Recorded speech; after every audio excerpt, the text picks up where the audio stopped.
মতামত জানাতে পারেন। এই মুহূর্তে দেখছেন যে দীর্ঘ 3 বছর পর মুক্তি পেলেন হেফাজত ইসলামের নেতা আল্লামা মামুনুল হক এবং মুক্তির পরপরই কিন্তু এই মুহূর্তে দর্শক দেখতে পাচ্ছেন তাকে ঘিরে কিন্তু অসংখ্য হাজারো মানুষ কিন্তু তাকে ফুল দিয়ে শুভেচ্ছা জানাচ্ছেন এবং সংবর্ধনা দিচ্ছেন এবং রাস্তার দুপাশেই কিন্তু অসংখ্য মানুষ দর্শক দেখতে পাচ্ছেন যে তাকে ফুল দিয়ে ছিটিয়ে তাকে কিন্তু সংবর্ধনা দিয়ে যাচ্ছেন।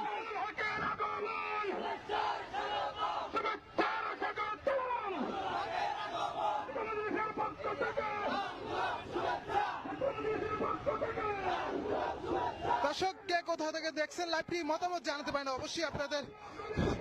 এবং এই মুহূর্তে রয়েছে সরাসরি মোহাম্মদপুর থেকে দেখতে পাচ্ছেন যে মামুনুল হককে সংবর্ধনা দিতে অসংখ্য মানুষ তার সমর্থকরা কিন্তু এই মুহূর্তে দেখতে পাচ্ছেন যে তাকে ফুল দিয়ে ছিটিয়ে তাকে কিন্তু সংবর্ধনা দিচ্ছেন এই মুহূর্তে সরাসরি। দর্শক এই মুহূর্তে দেখতে পাচ্ছেন কাশিমপুর কারাগার থেকে সকাল ভোরে কিন্তু তিনি কিন্তু মুক্তি পেয়েছেন এবং মুক্তি পাওয়ার পরপরই কিন্তু তিনি কিন্তু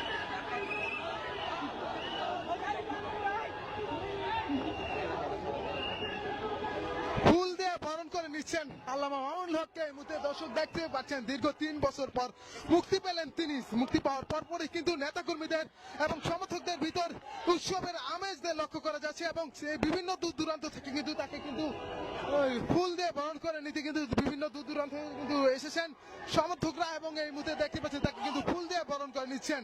দীর্ঘ 3 বছর পর মুক্তি পাওয়ার পরপরই কিন্তু নেতাকর্মীদের মধ্যে এক প্রকার আমেজ লক্ষ্য করা যাচ্ছে। এই মুহূর্তে দর্শক দেখছেন সরাসরি রয়েছে বার্তাবাজার লাইভে আপনাদেরকে দেখানোর চেষ্টা করছি সরাসরি হেফাজতের নেতা মামুনুল হক এই মুহূর্তে মুক্তির পরপরই তাকে কিন্তু ফুল দিয়ে বরণ করে নিচ্ছেন নেতা কর্মীরা। দর্শক সরাসরি রয়েছি সেই চিত্র আপনাদেরকে দেখানোর চেষ্টা করছি এই মুহূর্তে।